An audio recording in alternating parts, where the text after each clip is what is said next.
Hey guys, what's up? Welcome to Tuesday, the Chad Prather Show. We are back for another round of insanity. We're going to see what we can mock and ridicule today. We're going to have a good time. Got a special guest coming on with us here in just a few moments. Hope y'all are doing well.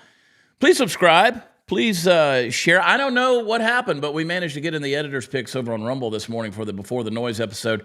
Love it if we could get in there as well today. Who knows, man? Things are happening, and it's happening all because of you guys. So blow up that chat. Let me see it. If you see that little thumbs up down at the bottom, I want you to touch it. You don't have to smash it. You don't have to hammer it. You just rub it gently, okay? Just make sure that it goes up.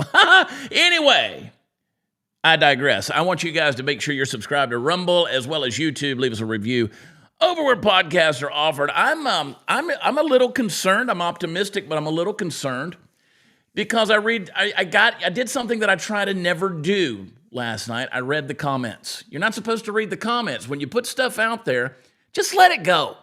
Don't read the comments. Your opinion is your own. You don't have to justify it to anybody. You don't have to argue with anybody online. You don't have to try to prove yourself.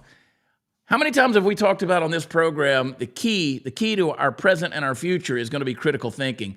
If you're doing that and you're putting your thoughts out there, it's okay for you to be wrong. In fact, I think the first rule of critical thinking is to say, where am I wrong on this? Where am I wrong? They want to make sure that you stay wrong, and they'll keep moving the goalposts on you. They'll change the headlines all around you. They'll switch the narrative up on you. And I've realized that everybody out there, whether they're making the comments online or they're having a podcast or even if they're in the mainstream media, they're all just a bunch of pawns. They're all a bunch of pawns, and we're in one big game. And I want to get into that game here in a little while and kind of expose some of it because I want us to kind of pull back the veil a little bit today and take a look at some of the lies we're being told. But the biggest thing that I had an issue with, like yesterday, we did a long-form video that came out in the afternoon about the VMAs, the Video Music Awards, which, I know you don't care about the VMAs. You don't care about MTV. I don't even know if it was MTV. I don't know if they still make videos for music. I don't know about any of that stuff. I just know that there was some outrage over a performance by Lady Gaga. I told you that a lot of times people become panicked, and so I put a comment out there. I put about 10 minutes in commentary on this. And I think I came at it from a different angle than most people do because that's what I often want to do. And man, you could tell who watches the video and who doesn't watch the video. The people who start commenting just because they saw a headline, those are the people who are the pawns. The people who are not critically thinking through the issues that are being brought out. I don't care if it's a cultural issue, a religious issue, a political issue, sociological, whatever it may be. We're living in a society where they are lying to you. And now more than ever, folks, is a time where you got to get your brain back in gear. They're trying to steal your brain from you, whether it's through Chat GPT or AI or something that makes you not think or makes it easier for you to put stuff out there and look smart when actually what you're doing is you're dumbing yourself down.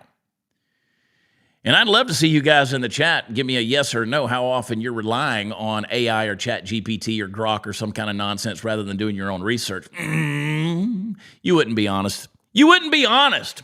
I don't believe you'd tell me. I just don't think you would. But have you ever stopped and just really thought about how evil the world is? Man's inhumanity to man for thousands of years of human history. We've seen how bad it is. I mean, it goes all the way back to Cain and Abel with a rock in the garden. I'm telling you, man, the world is evil. And I'm not talking about in some vague Sunday school kind of way. I'm talking about brass tacks, look around you kind of way. Because the truth is, as pawns in this game designed by the power brokers, the power players who never even show their faces, we're being spoon-fed information, narratives and half-truths that keep us sedated and distracted and dependent.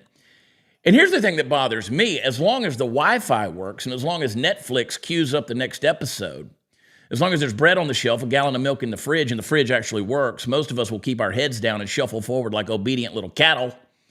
And the powers that be, they know this. They don't need to chain us anymore. We're already slaves. All they need to do is entertain us, feed us, and keep us scrolling. And it works. Look around you. When you go out in public today, look around you. You're not being told the truth. When you turn on the television or you get on X or on wherever your news outlet is, you turn on the radio or the satellite, whatever that thing is, you're not being told the truth. You're not being told the truth about politics, not about economics, not about war. Not about what's happening behind the walls of power. You're being given a carefully curated soundbite with some catchy headlines. That's a hook, a lot of distractions, and they never need you to understand what's going on. They only need you to consume, and you do it. We all do it willingly, almost gratefully, because the alternative would mean lifting our head and asking some hard questions and then dealing with the hard answers. And that sucks. So we've become pacified by convenience. That's the real evil. That's the real control. That's the tyrants of the past. They use the whips and the chains. The tyrants of today use apps and algorithms. So you're not free. None of us are. Not in the way we think we are. We live inside of a cage that feels comfortable, but it's still a cage. You know, the bars, they might be invisible because they're built from comfort, distraction, and fear. But these guys out there, the power brokers, they know most of us will never revolt as long as the credit card still swipes. The streaming service still loads. I've been sitting here frustrated with my Wi-Fi for the last 30 minutes. Dadgummit. They know we're not going to rise up as long as we have food in the pantry and a roof over our heads. But the minute those things are gone, the illusion shatters. And that's possibly when the chaos comes. Now, here's the problem is you have a moral fiber in your body. Estimates by the experts say that it would take about 72 hours for the bad guys to realize if something bad happened that the good guys can't come save you anymore, and so they're going to come for you anyway. And here's another scary thing. The powers that be, they're actually counting on it. So the same people who spoon-fed you the narratives are planning for that moment when the shelves are bare and the power is cut. I mean, you basically witnessed a trial run of that back during the pandemic.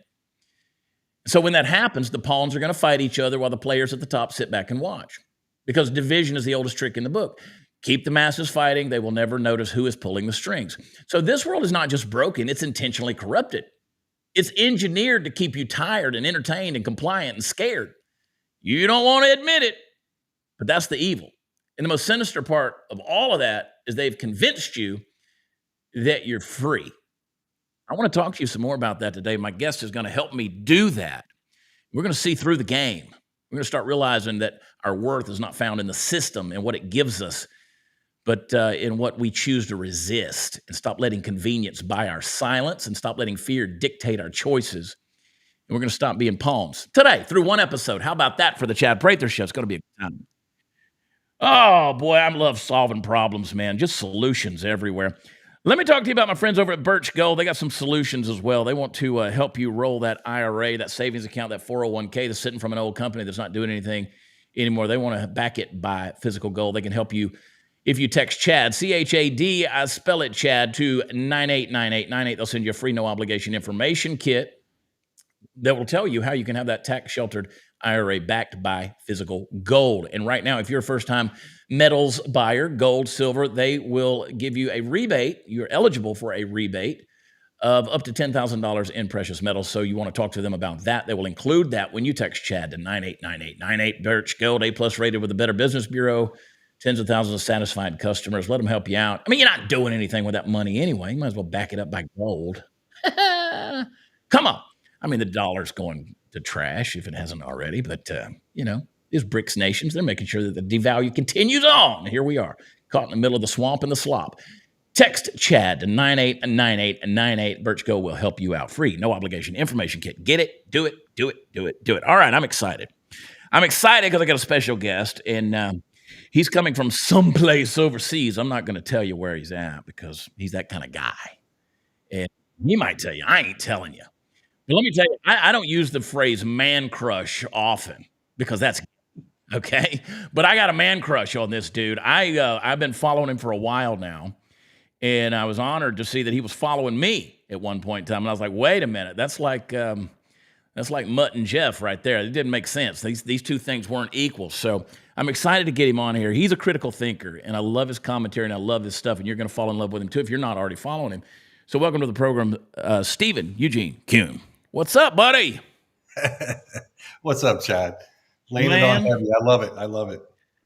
Dude, it's not a lie, though. I appreciate so much your voice. You're a decorated Army veteran, and you're like you said, you're a political disruptor, right? Yeah. And I like it because when I first started watching you, I said, I'm not sure exactly where this guy stands on some of these shallow issues, but and those don't really matter. I like where he was going with the deeper issues and really getting you to look at things from another angle. And the people I respect the most are the people who not only make me think, but they look at it from another angle. And you do that well. You really do have your finger on the pulse of what's going on in the world in a big way. And I want to pick your brain a little bit because I know that our audience will value this because what we see isn't the reality, right? You did a video. First of all, you did a video the other day. I'm going to refer to it. But first of all, not only how are you doing, you can reveal where you are. You don't have to do that. You're not here. I know that. But tell me a little bit about yourself because not only, I mean, you're not just a social media guy. You've helped a lot of very big business entrepreneurs and enterprises across the board. And it's an impressive resume. Tell me a little, let our folks know a little bit about who you are. Sure. So I hail from Pennsylvania. I left in 1986, joined the military, and I got sent to Europe where I was stationed for 7 years in Germany. And I went to a tour in Iraq. After Iraq, I got back to Germany and said, I'm done. No more war for me. And I got out and stayed in Europe. I stayed in Europe and opened up some businesses, and over the following years, I moved to 10 different countries, opened up about 20 businesses, exited those businesses, worked for people like Mick Jagger, Olivia Newton-John, Andrea Bocelli. Also on the side, wrote a few books in Germany. And then another one in English, which we can get to in a minute if we want to. And over the years, I kept meeting good people.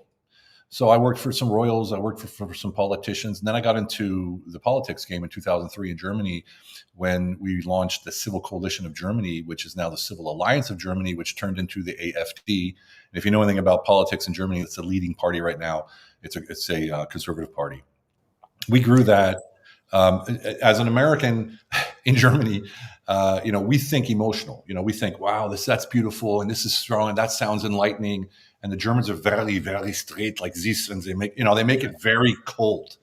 So I was able to inject an emotional aspect into all of the messaging, which really caught the German people and got them to take notice. And we grew that until, like I said today, to the AfD. I'm obviously not in the party. I can't be as an American. Plus, it makes me look shady. So I gotta stick around on the outside and advise. And through all those years, I was building businesses for other people. And, this year alone, I've raised almost, I think it's like $2.7 billion for different projects all around the world. We work with family offices. My partner and I, we work with family offices, raise funds, invest in companies to grow and scale. And so we have the opportunity to work with very big, one of the deals is 1.5 billion. I mean, that's half the budget right there. Yeah. And through all these years, of doing the AfD, I kept getting approached. And I got approached from like world leaders and a few kings and queens and crown princes and a lot of parliaments. I helped the Croatian parliament, work on their veterans program for the Balkan War veterans. And I helped, I consulted the German parliament, the European parliament, the UK parliament. And I'm just a guy, and it's funny because I've always been sort of an outsider. So I was never in that group clique kind of thing. So I was always a weirdo anyway. So it's not hard for me. It's not hard for me to think critical because that's how I think all the time. But it seems to be a commodity more and more and more as I grow. And I kept moving east. So I started in America, then I went to Western Europe, then I went to Eastern Europe, and now I'm in the Middle East, right? Almost the Middle East. I'm in Turkey. And I keep moving because of the values that are changing. And the family values, any healthy country, any healthy nation, you can tell how healthy they are if you look at the family structure. If you look at the values, if they value family, it's a healthy country. And that's where I've ended up now. Who knows where we're going to go after this? But yeah, that's just a short overview. I had the businesses I owned, if you want to get an idea. I had a construction company. I had 3 cocktail bars. I had a nightclub. I had an insurance agency. I had a consultancy. That's just to name a few to show you the span of what I was doing. But they're always connected by one thing, and that's people. Yeah. So as long as you're adding value by solving problems in anything that you do, you're always going to win. Boy, that's a mouthful right there. You talk about owning cocktail lounges and things like that. I mean, I've been a bartender, but I never had a king call me. I've never had any crown princes call me for my advice. So kudos on that thing. That's exciting stuff. Well, it's strange because you treat someone well in the bar. Yeah. And then they say, hey, why don't you come work for me? And you're like, doing what? Running my company. And you're like, what do you mean? I'm a bartender. And next thing you know, you're running I was 32 years old, running a corporation with 3,500 employees in 87 locations in 9 countries. I had no freaking clue what I was doing. I tell my folks in my businesses all the time, you never know what a day is going to bring. one of our philosophies, wherever we go around the country, wherever we go around the world, the folks that go with me, they know the one rule is when we leave, we want them to want us to come back. Like it's amazing. I wanted to write a book years ago. You know how you got people buy from people they like, and I always wanted to write a book, and I may still do it. How do you become someone people like? Because in a world of asses, like you said, critical thinking becomes a commodity. Being a likable person has become a commodity these days because people have forgotten how to interact with each other, especially with this sociological event called social media, which is neither social nor media, which is crazy.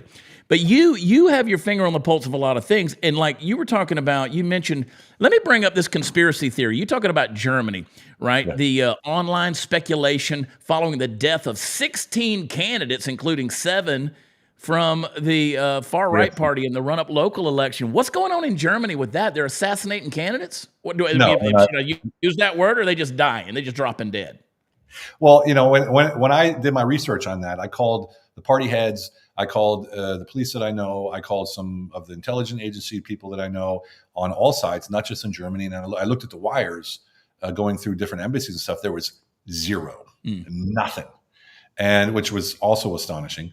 But in the end, one committed suicide. One was 80 years old. One had a liver disease and it led to kidney failure. And the other ones died of natural causes. So I don't know. 4 are questionable, but it's hard to say. But here's the thing: they're all from one county or one state, I guess you could call it, right? Nordrhein-Westfalen, they call it. So that's sort of strange. But they're all nobodies. Like there was nobody. They were just all like local officials. So they have no power or no influence. No one even knew who the hell they were. Right. So, they're being voted in their district in the city. That's basically sort of like a Bronx, not even that big, but, just a small part of the machine. So, some people say, it's a testing ground to see if people notice. And, there's all kinds of conspiracy theories. But all the research I did said nothing is, there's no foul play. But my gut, that's a whole different story. And the thing that I do that keeps me straight is that I never report or I never say anything that I don't have either firsthand knowledge of, or have experienced myself, or have a direct line of contact. So I can't speculate. I can't. Otherwise, it's just not credible. I'll just be like everybody else. Let's shift a little bit on this political thing, because that's a crazy story. I was reading up on that because you had mentioned that to me offline, and I was like, whoa, that's a wild story that nobody's talking about.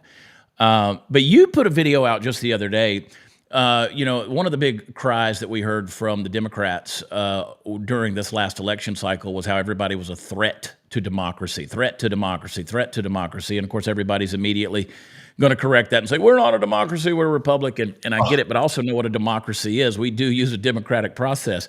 And so you came out with a video the other day where, and I'm not outing you, you literally said it, because I never quite knew where you stood politically, never really cared, because you were a critical, deep thinker, and I liked what you had to say, and I felt like what you were saying was fair-minded, and I appreciate that. But you came out and you said, listen, used to be a liberal, voted for Obama, first go around, I think, if I remember right. You identified yourself as a conservative now, and then you went on to say democracy is already dead. There's no threat to it. It's already dead, and that's both parties' fault. Talk to me about that journey that you took to get to that place personally, and then what you're seeing overall when it comes to the left and the right. Well, if you want to know the truth, why I voted for Obama is at the time I was living in Berlin, Germany, and he came to Berlin, Germany to give a speech before he was elected, which sort of made me think, like, how do they know he's getting elected? Anyway, he came to what they call the victory column in Berlin, and he did a speech, and I was there live. And man, I got to tell you, you see that man live, it does something to you. At that time when there was big hope in the world, and I was like, wow, I'm voting for this guy. I fell for a hook, line, and sinker, right? But then nothing happened. Right, like nothing happened. Like there was no forward movement. It was sort of like stagnation, and then there was the separation that you saw starting to happen. And then I stuck around, and then it just got to be so rancid in the Democratic Party in his first 4 years, which most people didn't even notice, right? Because he was just such a great orator, and they had such great coverage of him. And I said, well, who's next? You know what I mean? And it just kept moving forward. And also, as you get older, Chad, you get more conservative, right? You think, well, I want to, True. So I'm 58 now, and I'm like, I'm done BSing. You know what I mean? Like I'm hope and it's a better world and all this kind of stuff, right? We need to take action. And I saw the only people that were taking action were the conservatives. Like they were actually trying to do a difference. And for me, the Democrats were all about status quo, their own status quo, right? That's what it always looked like to me after I opened my eyes and the flash, bang, bang, and boom were gone. And so it just kept, going from there. And then in 2016, when Trump was running, I was the guy on German TV supporting Trump, right? You talk about the axis of evil. Man, I was the only person in Germany that was supporting Trump. I was getting lambasted at every corner you could look at. But it gave me the strength to say, wait a second, if everyone's against me, especially in liberal Germany at the time, then something's right about this, right? And that's when I really started to dig in. And that's when I started to realize, man, they're both screwed up. Yeah, they really are. Trump ran in 2015, was elected in 2016 on a drain the swamp policy. I think the swamp was a lot bigger than he anticipated it being. It's pretty much. It's tried to kill him, quite literally, destroy him in every possible way. And yet here he is again doing this. Do you see a way through this that's positive, or is this just going to continue to flush and swirl the bowl? Because both sides are truly guilty of the problems. Like I said in the opening, they're the players. And they're not the power brokers. It's the unseen people behind them, whether it's the big donors or whoever's pulling the strings on that. But at the end of the day, we're divided. There's no seeming chance of us ever coming back together. Is there a way through this, in your opinion? There is a way through this, but it's not going to be through them. We're so accustomed and trained and conditioned and programmed to look for leadership. We are the leaders. Every single person, every single one of us is capable of leadership. We just don't have the opportunity to lead up there, right? So we got to start leading in our families, in our communities, in our circle of influence. And that means finding out what's your moral basis and what's the foundation, what's true and honest to yourself. And that's what you lead with. Because you can't lead with a talking point or this view because this is what the Democrats think or this is what the Republicans think. Your view, your morals, and your values. That's how we change. We change from within outward, not from up to down. There's no possible way to do that anymore because they are all. Even if Trump is who he says he is, and I like to believe he is. I have friends that golf with him and have been friends with him for 20, 30 years. They say, man, he's the nicest person in person. And he's not that person that you see on stage or on TV. It doesn't matter. Because even if he is that powerhouse of a guy that's going to go and drain the swamp's not going to let him drain it.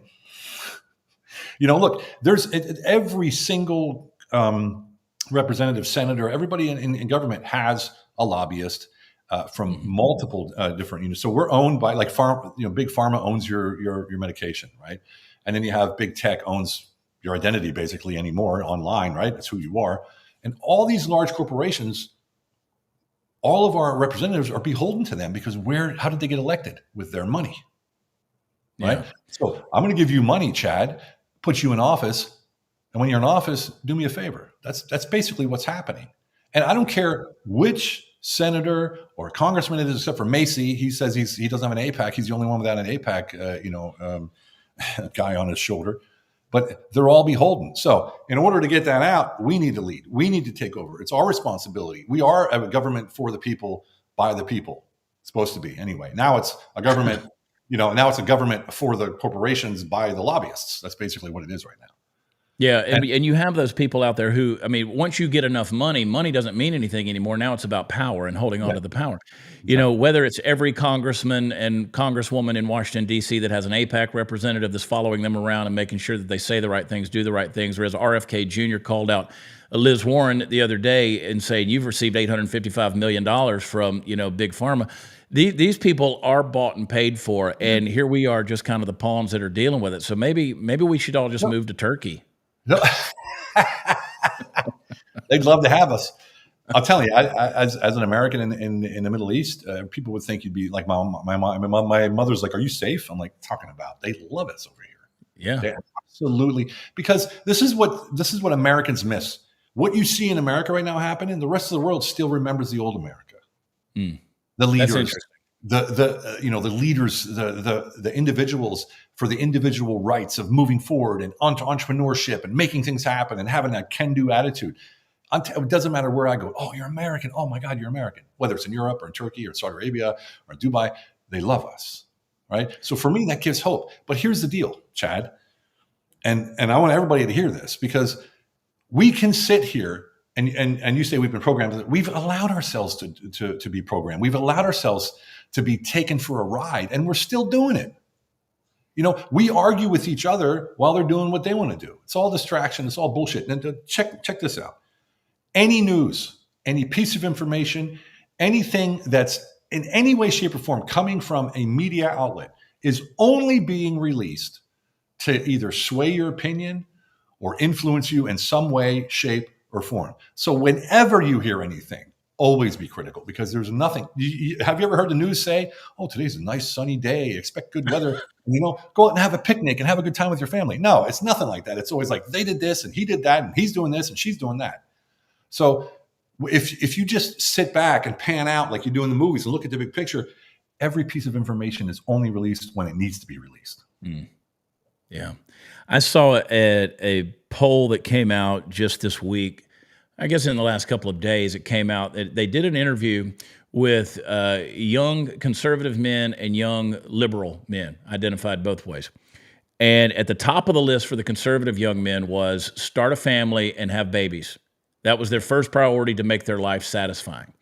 That ranked 12th on the poll by the left. It's something you alluded to earlier of it starting inward, organic growth, grassroots, growing outward, the value of family, the value of what's yours and what's in my home. Is there a way forward in regards to that becoming a priority again in America? I know that in other parts of the world, that's still a priority, and with other cultures, other religions even, but sometimes even to our detriment, that's the fact. What do you think the future looks like before I let you go today? I'm just curious to know what Stephen Eugene Kuhn's future looks like. Is it dystopic? Is it the Matrix? We might already be in the Matrix. At the end of the day, where can we go as America besides doomsday? We have to believe. Otherwise, we can just pack it up right now and give in. What's the point otherwise? If we don't have belief, we don't have certainty in our abilities to deploy our genius in any given situation where we're moving forward as a family, as a culture, with your community. Look, it starts with you. People got to stop going to this. Oh, we got to change it up there. No, you got to change it here. How does a house stand? It stands on a foundation, right? We are that foundation. We built that. We allowed that to happen. This is our responsibility. We got to take it back. We got to make it happen. So I believe there's going to be enough people out there like you, like me, like others that are about fed up with this. And we're going to start talking, and then we're going to start organizing, and then we're going to start moving. And I've already got, I got some meetings set up, brother. I'm telling you, it's big news, but let's see. Yeah. I'm optimistic. I'm a silver lining kind of guy. I believe it. And I believe it because there's some voices that are out there of common sense and critical thinking like yours. I'm following intently and closely to everything you're saying and doing. So I'd like to get you back semi-regularly. You're a busy guy, but I'd like to get you back on the program to get your take on a few different things as things go. Would you be open to that? Hey, it'd be an honor, man. I've been following you for years, man. I appreciate you, brother, so much. Go follow him at Stephen with a V, Eugene Kuhn. Am I saying that right? I've heard that said different ways. Kuhn, just Kuhn. Like it's spoken like raccoon. Yeah.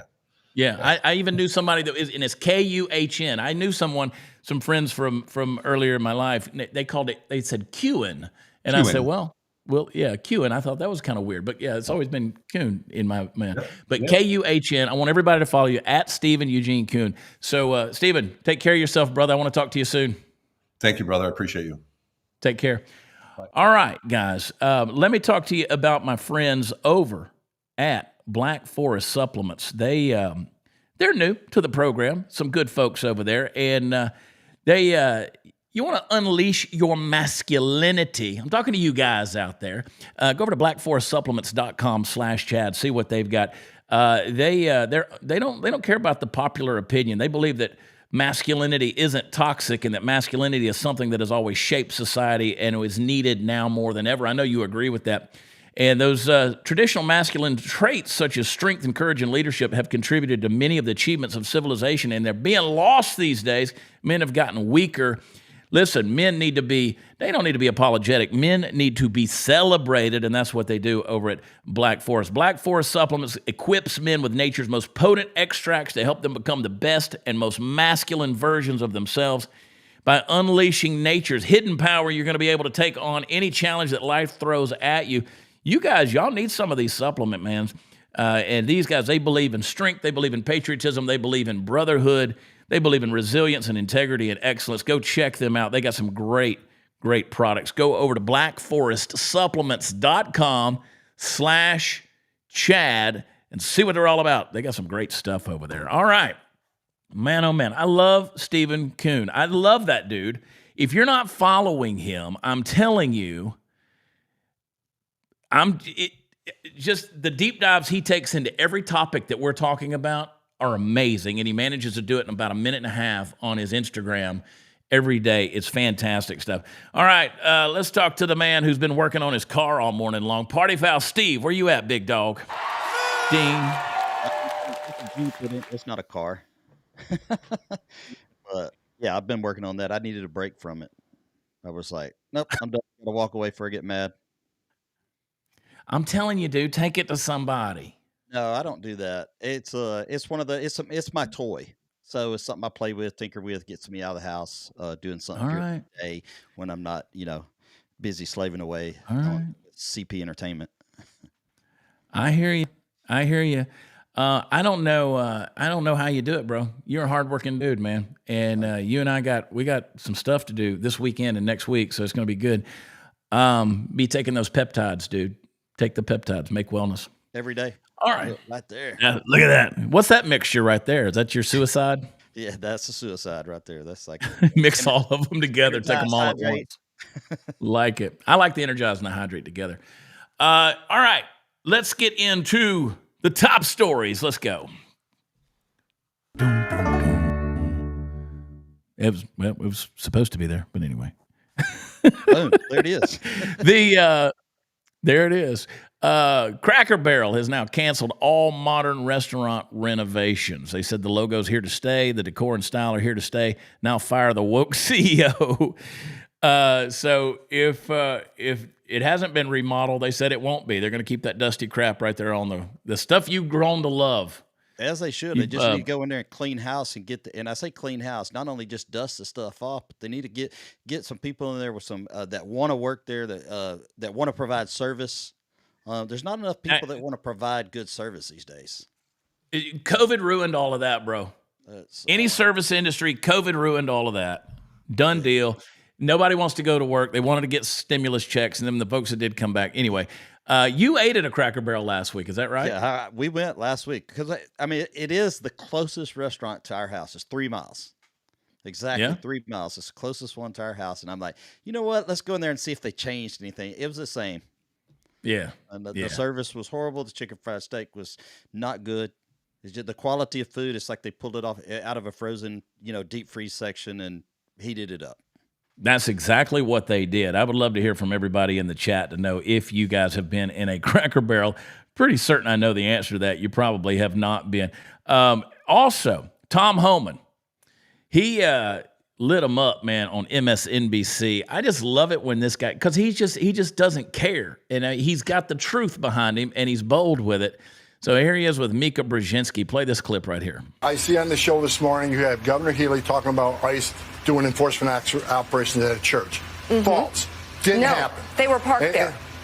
They did not do an operation there. She said they were parked in a public space legally. But to say that and to push that out there puts fear in the immigrant community. So let me tell you what's happening. To do that puts fear in the community. Right. To park the ICE agent's vehicle they're on a public street. They are on a public street. She said they're on a public street waiting to respond to a criminal alien release pulled aside the road. Let me tell you, in the last couple of days, what's happened in Boston. They arrested Victor Gomez Perez, a 33-year-old criminal alien from Guatemala, with charges of aggravated rape, assault and battery with dangerous weapon, indecent assault and battery on a victim 14 years or younger. They arrested Kaylee Espinosa, a 34-year-old criminal alien from Colombia, with charges of aggravated aggravated assault on a pregnant victim. They arrested Joshua Gonzalez, a 23-year-old criminal alien from Dominican Republic, with charges for trafficking heroin, morphine, opium, resisting police, disorderly conduct, and drug distribution. They also arrested Samuel Armando Barrera, a 20-year-old criminal illegal alien from Guatemala, pending charges for assault and battery on a child. So Mayor Wu and Governor Healy, they ought to be calling ICE and thanking them for making their streets safer, for protecting their communities and taking these people off the street. They've turned a blind eye to this. They're sanctuary cities. Sanctuaries, cities and sanctuary states are sanctuaries for criminals. Give ICE access to the jail to arrest a bad guy in the jail rather than have to go in the community to find them. Because when you go in the community and find them, it puts ICE officers at greater risk. It puts the community at greater risk. It puts the alien at greater risk because anything can happen on a street arrest. This is what we're trying to do. We're trying to prioritize public safety threats. But when you got governors and mayors who are releasing these public safety threats every day into the community, that causes the crime rate, and we've seen some terrible incidents in the last few days where innocent victims are murdered. This past year, I've seen innocent Americans raped and murdered by people who are not supposed to be here. So rather than going back and forth and say, well, ICE has got a car parked near a church, that is ridiculous. You're out there looking for people like this. Exactly what they're doing. Well, I would argue that actually that the ICE vehicle parked outside a Spanish mass is a frightening sight given what has happened in this country. Stop. Mika, who gives a damn what you think or what you argue? I mean, he just literally rolled off the statistical facts, all of the details. He just laid it out there for you. She's going to sit there with the smug look. This is why you hate shows like this. This goes back to what Stephen was saying. This is why you don't trust any of these people. You ask, what are they trying to get across? Because with this deal, she's defending the emotional well-being of people who might be afraid of an ICE agent's vehicle. The only people that are afraid are illegal. The only time I ever fear a cop is when I'm speeding by him. Exactly. That's when you go, butthole puckers. Referring to them as immigrants, and no, they're illegal. That's the only people that should be afraid. Anybody else should be good. That smug look. And you know what? And so I'm home, and so right here, see, we always know what we know. We can call all these things out, and we can tell people, we can say, you know what? This is what's going to happen. And you always got the people on the left because they're termites, man. I mean, these people are termites in the tree. And they want to chew through everything. They don't want the truth. They don't want to deal with the truth. They don't want to embrace the truth. They're just pissed off at the administration. No matter what anybody does to try to make America first or American exceptional or just do anything that's right, they're going to fight back. So, for instance, we made the comment about that Ukrainian girl getting murdered on the light rail in the train there in Charlotte, okay? They all came out and they said, well, this wasn't a hate crime. This wasn't a race crime. That wasn't anything like this. This was a mental illness. This was an unhoused person. The mayor came out and was talking about how, oh, you know, we got to take care of these unhoused people. No. We said if this had been opposite races, there'd be riots in the streets. It'd be George Floyd all over again. It would be a mess. Every wall-to-wall coverage would be out there on the news talking about this. But no, what happened? Listen to what he says. The killer, listen to what he says on tape. He says, I got the white girl. I got the white girl. Now, they didn't want you to get this clip. They didn't want you to see this. Play this right here.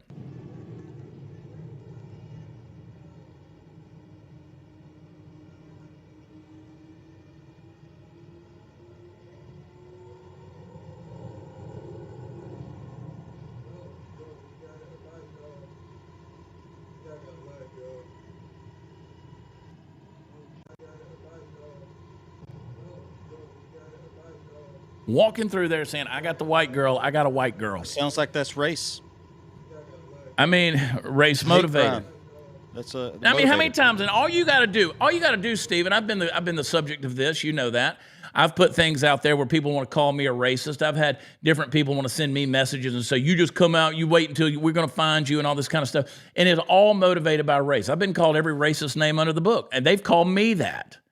And it's like when you have continued with a certain rhetoric, like for instance, yesterday I saw a clip, and it was a fake news clip. They had all these salt trucks in Chicago lined up saying that they were fighting back against the ICE agents who were going to come to Chicago, and Chicago was going to fight. How many people were actually arguing underneath there that Chicago needs to stay violent, Chicago needs to keep its identity, Chicago needs to stay the way it is with all of its gang-related incidents and murders and all this kind of stuff, and how ICE needs to stay out of their business?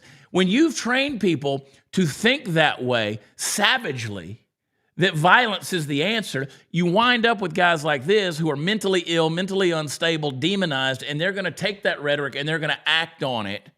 And you're going to get murders on the light rail in Charlotte. You're going to get the lady in Auburn that got stabbed to death. You're going to get that because they've been told that that's what you're supposed to do. And there comes a point where police officers are not going to go into those areas, period. We're at that point already, that's for sure. I ain't going in there. It's I wouldn't be a police officer for anything. So thank you for all that are and do that, because wouldn't do it. My dad was a cop for 30 years. It's like not in this day and age, not this time. I know a lot of people. Mark Cuban's an idiot. The guy. He might know how to make some money. But Mark Cuban's an idiot. He sat down. They did a little interview between him and a little debate with him and Tucker Carlson. God, he got just absolutely humiliated by him. And these guys, I don't know how they show their face in public after continually getting their ass handed to them. Play this clip. Mark, let me ask you a question. What's your take on whether we should be sending money to Ukraine or not? Were you in favor of that? Man, they need it. Honestly, I don't have a good answer. I can make an argument both ways, and half my family is Ukrainian from my grandparents. And so, personally, I think we should help. But I don't have a studied answer for you. How much money have you sent to Ukraine? None. Oh, so what do you mean by we? You're the one whose family's from Ukraine. Like, why don't you send them $1 billion? Because I'm trying to fix healthcare. Why don't you fix their healthcare if you're like so deep? If you think we need to help, why don't you start? How about you first? Yeah. I notice that's never like even an option for anybody. It's like, we need to help. That's not what charity is. Forcing other people to help is not charity. Here's it's the good vanity. News. The good news is all the weapons were on loan lease. We're getting it back. And our dear President Trump has negotiated that we own half the minerals. So he turned this horrible tragedy of a war into a profit center, which is one of his unique gifts. I think we can all agree. Right. Can I just?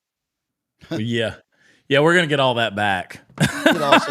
Let's give other people's money away. That's it. Yeah, that's exactly. Mark Cuban, they're a good guy.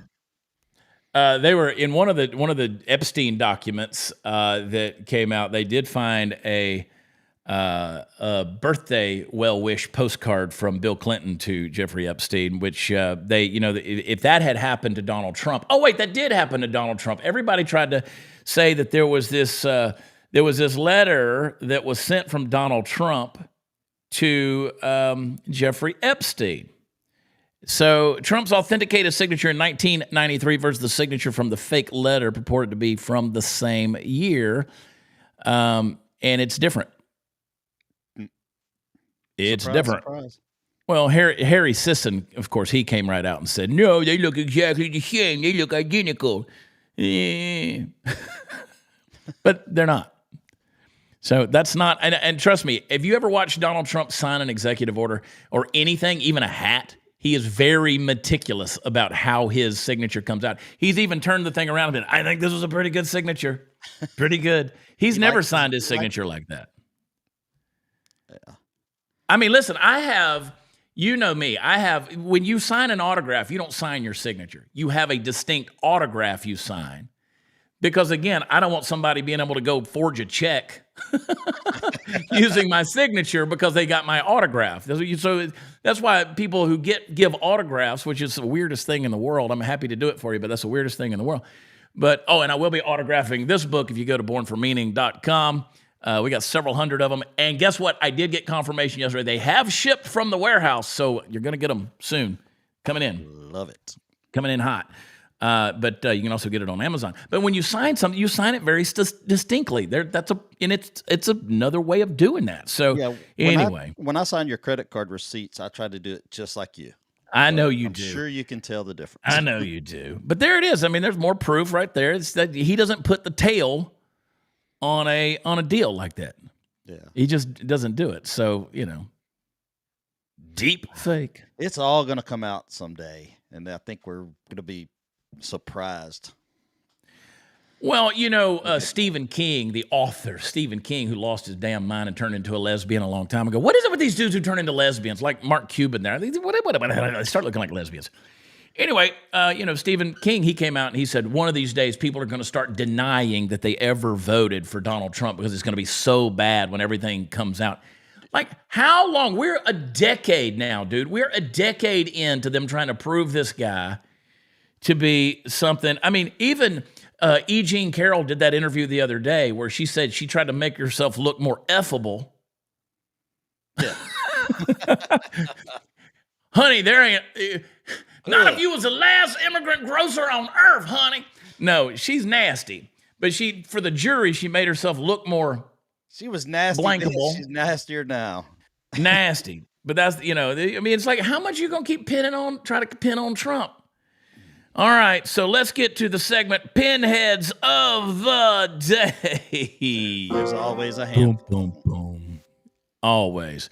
All right, Greta Thunberg's pro-Palestinian flotilla claimed they were hit by a drone. No, Greta with her He-Man haircut. No, that's not what happened. They had a flare that misfired. This is funny. Dude, it's little retards on a boat, bro. I mean, I mean that genuinely. It's retards on a boat, okay? They shot themselves. So let's play this clip here. You'll see what happens. Scroll down a little bit there. We can see the bottom boat.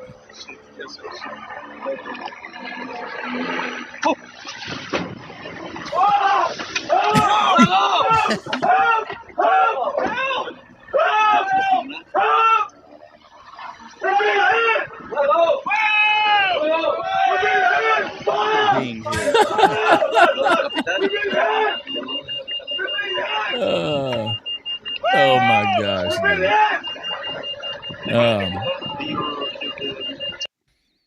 My Lord, Lord Farquaad's boat has been attacked. I love that comment right there. Again, they shot themselves, dude. Pinheads. Women police officers can't take down a smaller subject. This is a fun little deal right here. I mean, how many times have we seen this kind of thing right here? What are they? They in the Buffalo Wild Wings? They in the Hooters? They're in the Hooters. Yeah. I know them shorts anywhere. Smells like chicken wings. Play the clip. All right, who's going to win? The little Hispanic guy or the two female cops in full body armor? He thinks he's great. He's a game for him.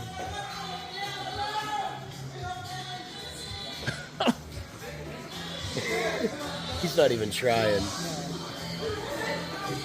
They're starting to laugh too. I believe in you. Whoever wins, I believe in you. Good God, he's getting it. I couldn't be standing in their video, and I would have to get involved. You know me. I mean, the dude has not dropped his phone yet.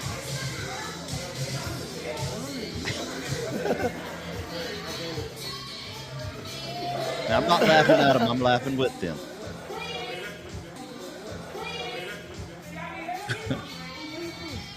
Well, the cops can't do their jobs.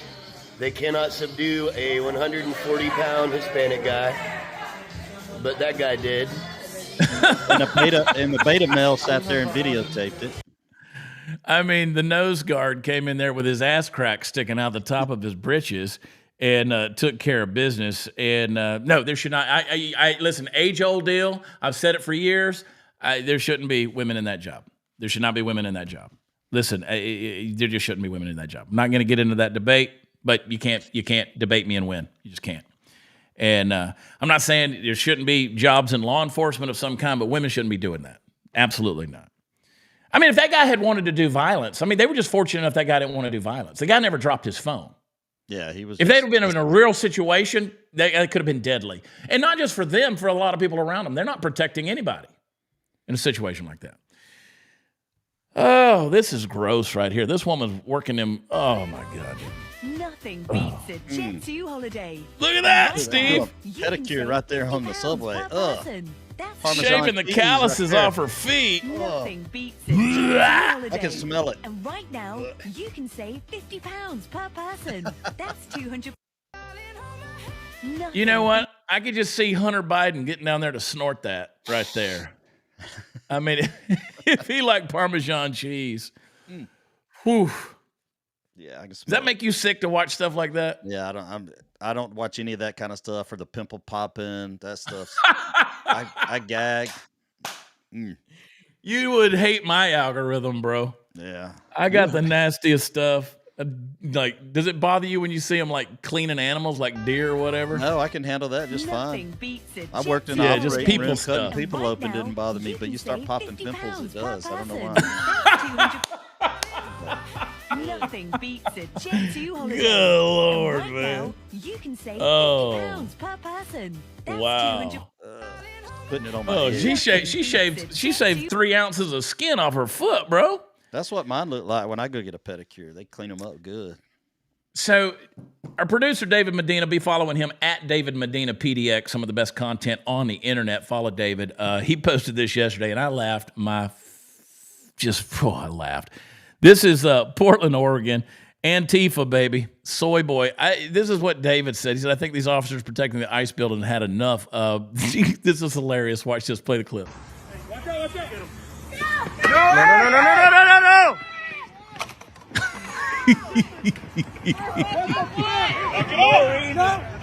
There's no fucking reason. I'm a press. Fucking dog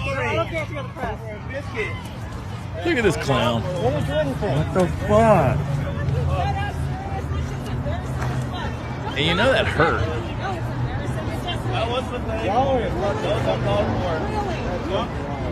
Is it? Yeah, if you're going to throw stuff at the police, be ready to be taken down. Well, you're going to run across there barefooted and then bam, down on those bare legs and knees. That's a good takedown. I like it. Do more of it. I want to see more of that. Like, I would pay a good Patreon subscription to just watch that happen. And, yeah. Oh, Portland, Oregon. What are you going to do? David's going to save it, though. David's going to save it. Steve, what are you going to do about this Jeep situation, dude? Oh, I'm You just going to keep driving my truck or what? I drive both. Now, my question is, when you get the brakes fixed on that Jeep, are you going right back in the woods with it? Are you going to test them out? I mean, or just see if they work, or are you just going to give it a shot? They'll work. I'll just try to stay off the tree stumps. I guess what I'm asking is, do you know what you're doing? Yes, I know what I'm doing. Okay. I was kind of trained in mechanics at one time in my All life. right. But All right. I do. I really think Tom Homan needs to take over Cracker Barrel for at least like a week. Give him a week to go in there and clean house, get rid of all the people, and get them back on track. Everybody in the kitchen would be scared because there's an ICE vehicle in the parking lot, according to Mika Brzezinski. Well, you can't tell me. Now, Mexicans make good food. I don't like Mexican food. I like Tex-Mex. There's a huge difference. And those of you who know, okay? I'm not a big fan of Mexican food. Some people love Mexican food. I'm not. But I tell you what I don't want is I don't want somebody back there fixing my chicken fried chicken that normally makes, flauta. No, Makes sense. The best cooks in the world, and probably in every kitchen in Houston is Mexican cooks. But I need somebody that understands Southern cooking. And until you get that, if you're hauling frozen meat off a Cisco truck, that ain't real food. And I think that's what Cracker Barrel has done. It's not homemade chicken fried steak. You won't convince me. Yeah. You guys are they're debating in the chat. What is going on with you? Why is everybody so fired up in the chat, man? Linda Adams, she loves gringos. She's there every other day. Linda does. Yeah, she got a Linda venture does. over into Dirty Conroe. Dirty Conroe has some great Mexican restaurants over there. Yeah, some good spots over there, man. Real stuff. But when I see that lady scraping her feet, I've got jokes that I just can't make. I just can't because it's just so bad. I'm not even going to go there. My brain, you know what? I got to go before my brain goes there. Okay, Steve. All right, Steve. Follow Steve at PartyFoul Steve. Send him a couple bucks on Venmo. That's the best place to follow him, at PartyFoul Steve. And I love you, buddy. I'll holler at you here in a little bit, man. Love you too. We'll Rock see you and roll. soon. All right, guys. Let me just say, get the book Born for Meaning. Go to bornformeaning.com. You can also get it at Amazon. I'd encourage you to go do that because that's where we get some ratings and some rankings, and you'll also get it by tomorrow. All right, let's get into my final word, folks. Let's get into my final word. Oh, here we go. All right. Talking to you a little while ago. There it is. I didn't know we had a transition happening or not. There it is. I was talking to you a little while ago. I talked to you earlier about how the world is evil. If you missed the beginning of the show, go back and look at that. We've all become pawns. We've all become puppets. And we talked about how the power players just spoon feed us just enough to keep us quiet and how we live inside those cages made of comfort. And I just take a thought from what Stephen Kuhn was saying just a moment ago as our special guest on the show. That not only are we back, living inside those cages made of comfort where we're not taking the responsibility upon ourselves. If you just remember that history backs this up, we should have our eyes open. Like every empire that's risen has also collapsed. We know that. Every tyrant that thought they could control people eventually fell, whether it's Rome, Babylon, the Third Reich, you name it. Evil runs its course, but it always leaves a trail of suffering. So the question is, what do we do with that knowledge? How do we stop being pawns and start becoming players in our own right? Let me give you some practical ways to fight back against the tide. You ready? First thing I want you to do is I want you to wake up to history. Don't be ignorant of where we came from. Study the fall of nations. Yeah, study the fall of nations. Study the mistakes of humanity because those who forget the past are doomed to repeat it. We know that old adage, but the playbook doesn't change. Only the technology does. Second thing is I want you to control what you consume. That's a hard one. Because if you're spoon-fed propaganda, you need to stop eating it. You need to turn off the noise. You need to read some primary sources. Now, the question is, you should be questioning. The question is, will you question everything? Don't let the algorithm tell you what to think. You need to build your mind on truth and not on convenience. If it's convenient in front of you, there's a good chance it's not true. Or at least there's a lot of error built into it where somebody's trying to take you down another road. Third thing I want you to do is I want you to take responsibility for your own life. Now, I know that sounds commonsensical to those of us that watch this show, but take responsibility for your own life. Take responsibility for your own home. Tyranny thrives when people look to the state, when they look to the system, when they look to the elites to save them. But the real freedom that we want, it begins when you grow your own strength, grow your own resilience, grow your own family and community. I need you to stock a pantry, grow a garden, teach your kids the truth, at least teach them how to change the brakes on the Jeep like Party Foul Steve does, all right? Get healthy. Be less dependent. And the fourth thing is I want you to build real community. Now, I know you don't like people. You want to stay isolated, but it's evil that isolates us. It wants us weak and alone. I know that feeling. I've spent the last couple of months very, very heavily in places where I could just be alone, withdrawn. But I also realize I can't stay there. You might go there to recharge, but you need to remember that when you have strong neighbors and strong churches and strong friendships, you become harder to control. Rome didn't fall in a day, but it also didn't fall on people who were united. And we're not united. Division was their tool. Unity is our weapon. And the fifth thing is speak truth boldly. The power players want silence. They want you self-censoring. That's why they deplatform us. That's why they censor us.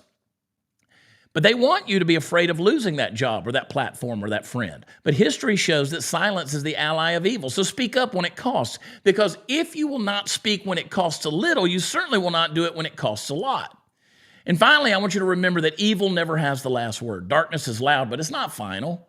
Light always breaks through. When men and women choose courage over comfort and truth over lies and conviction over compromise, the tide turns. It always has and it always will. So let me leave you with this, okay? You are not powerless. You are not just a pawn. You can learn, you can prepare, you can connect, you can speak, and it's never too late to do those things. That's how you break the cycle of history repeating itself. Evil thrives in silence, but it trembles when ordinary people open their eyes and stand together and say, not this time. Because the only thing worse than living in an evil world is pretending you can't do anything about it. And what I'm telling you is that you can. All right, guys, I love you so much. Thank you for being a part of the Chad Prather Show. Join us in the mornings for Before the Noise at 8/7 Central. We're having a blast doing those. Just give me 10, 12 minutes of your time to start your day before the noise and get yourself focused. And then join us each day, Monday through Thursday, for the Chad Prather Show. Please hit subscribe. Please leave a comment down below. Click that thumbs up and leave that comment down there. And leave us a rating and review on Spotify and Apple. 5 stars is what we deserve. And you can give us a review. Tell us what you think. Go follow our dear guest at Stephen Eugene Kuhn, Kuhn. Go follow him on Instagram. I promise you'll be blessed because you did. Follow David Medina at David Medina PDX. And, of course, at Partyfoul Steve. I'm at Watch Chad. All the places you can go. And you can go to beforethenoise.com. Check out not only some of my new writings, but also some of the old episodes that we've got and get caught up. And get my new book, Born from Meaning. Get a copy of it. I love y'all so much. Y'all are awesome. I love you. I will see you next time. Until then, God bless you. We'll talk to you then. Bye.